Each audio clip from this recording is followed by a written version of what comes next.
My argument is if it's the way that I think, listen. If it's just understand, right? If it's what I think it is, I'm dropping you. okay, and then let's just be clear what you think it is. That way I don't get dropped for no reason. Go ahead. Oh, no. You're not going to get dropped for no reason. Go ahead. Okay, well, I mean, this isn't an argument I got from anywhere. I came up with this argument myself, so I would be very surprised if I got kicked for this argument because I don't think that anybody's heard it. I've been keeping it private. But, yeah, so mostly this argument is going to be for Kai since he thinks that that's probability lowering. But, yeah, so... Well, let's say this, right? I'm top down. Let him finish, Kai. Let him finish, Kai. Well, I'm just saying I'm top down, so it's already impossible. I understand. Let him finish. I am. Let me finish, Kai, okay? Thank you. Yeah. All right. Yeah, so it's just going to be hypothetical syllogism times 2, then modus tollens from there, okay? If human moral intuitions are reliable, then actions that appear morally abhorrent, like consummating with a 9-year-old, genuinely count against the truth of a religion. Do you accept that premise? Yeah, keep going, sure. Okay. If Christians use moral intuitions to argue against Islamic ethics, then they accept human moral intuitions are reliable. Do you accept that premise? Yeah. Okay, then the conclusion follows. Christians do use moral intuitions to argue against Islamic ethics. You accept that conclusion, right? Sure. Okay. Therefore, Christians accept that human moral intuitions are reliable, and thus that actions like child marriage count against a religion's truth. Do you accept that premise? Yeah. If human moral intuitions are reliable, then gratuitous evil, like consummating with a 9-year-old, genuinely counts as evidence against the Christian God. Do you accept that premise? Yeah, sure. Okay. Therefore, gratuitous evil counts against the Christian God. That just follows from the premises you just accepted. Yeah. Now, if the Christian God exists, then gratuitous evil does not exist. Would you agree? Yeah, continue. Okay. Gratuitous evil does exist, so the Christian God does not exist. That's modus tollens inference rule. Yeah, that's a nice argument. I appreciate that. It's pretty strong, right? No. Yeah, I wouldn't say it's crazy strong. Like I really said yes just to hear it out because I like talking. I thought you were just going to talk bad about Islam. Okay, yeah. Do you disagree with some of the premises? When you're talking about moral intuition, Yeah. right? Regardless of your moral intuition, it has nothing to do with the objective standard. So, like, I said yes to the first part, like what Theo said. I really just wanted to hear something bashed about Islam, but no, it's a good argument. Yeah, it's because it's drawing on, you know how the atheist will say, if God good, why bad? And you go, well, how are you justified in saying what God does is bad? Because your moral compass is broken, right? Yeah. Yeah, so, but the Christians use the same logic when trying to, denigrate Islamic faith, right? They say, well, this kind of gross moral stuff happened, so this probably is probability lowering. Yeah, I think that's a poor argument as a Christian to say that's why Islam's false, but... Not why it's false, just that it lowers the probability. I'm not trying to disprove God. I would say even saying it lowers the probability would be a bad argument. You said that it lowered the probability. To say that your Messiah is allowed to commit those things is so that's the part you skip. The Islam says that their Messiah is allowed to do this, and say, in other words, say I can do it, do what I say, not what I do, and that's not what God says. So that's the clash, and that started at number 2. Honestly. Yeah, so... But I mean, your argument... Repeating it back again, the argument that Christians are bringing up when they say Muhammad slept with a child, and this is why he can't actually be true. It's not the fact that he slept with a child or did some type of sin. All of our prophets within Christianity, except for Jesus Christ himself, have sinned in some way, shape, or form. It is when you say that this sin is from God and it contradicts previous things from God. It is not the sin itself that is the issue. It is the contradiction of the sin with Right. previous statements that is the issue. Yeah, and that's why. And not even that, they believe their prophets can't sin. Well, I mean, Christians believe that their prophet didn't That is sin, right? false. We do not believe our prophets cannot sin. No, Jesus, like the Literally. messenger of God. Jesus didn't sin. I know, that's what I'm saying. He's the only one. He's Well, the only no, one I mean, because Mary- he's literally God himself. Mary was sinless. Not all Christians believe that. Okay, well, I'm talking Not to all you Christians Christians. So believe do you that. Christians believe that? I think that's only like a Catholic.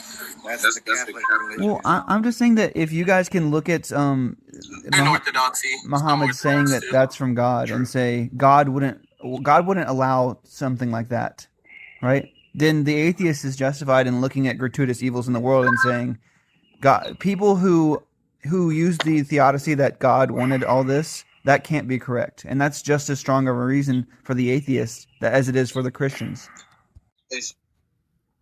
I'll tell you why it's adding on to what Theo said, because what Theo said is correct. But adding on to that, the reason that this premise would disprove Islam is because Islam says that they follow the same God that we follow, the God of Abraham.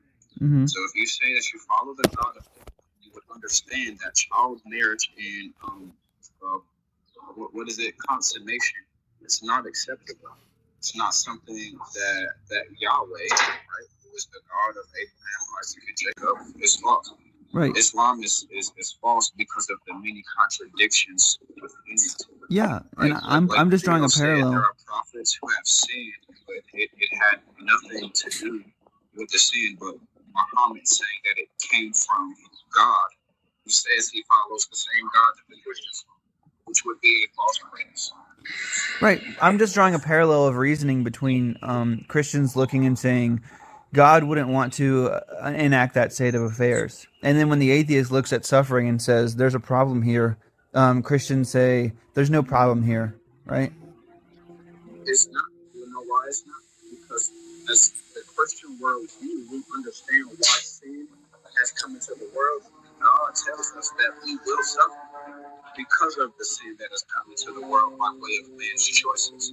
We are at the liberty of other people's decisions. You might want to fix your microphone. Oh, dang, my bad. Like, no Christian ever says that God has prescribed sin. Like, you can't find that. No, I think some Christians believe. I think Calvinists believe that, right? That what? Like Jesus is the author of sin, or God. I don't know a Christian that does believe that. No, I No. don't believe that. I mean, I could be wrong. I'm not very read up on Calvinism. It's Calvinism believes in hard determinism usually.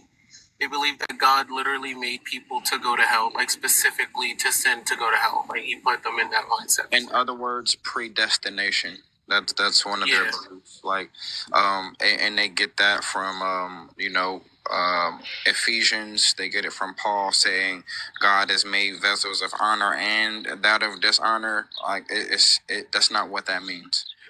So, Usually, if people just like go with the Greek and the Hebrew, they would understand that made and created are two different words, right? Like we today think of them as synonymous, but back in the day, they did not think created and made were synonymous. When you said that something created, it means it brought it out of nothing. Like there was nothing, and then now there's something. That is creation. But when you say somebody made something, that means that they took something that already existed and transformed it into something else. This distinction was shown in Genesis when God said, "Let there be light." He created the light, right? But then he made the sun and moon, right? Because there was already something there that came from it. That's why he made the sun and moon. Basically, gave them labels. But I thought when when you're critiquing atheists, you say your worldview is probably false because something can't come from nothing.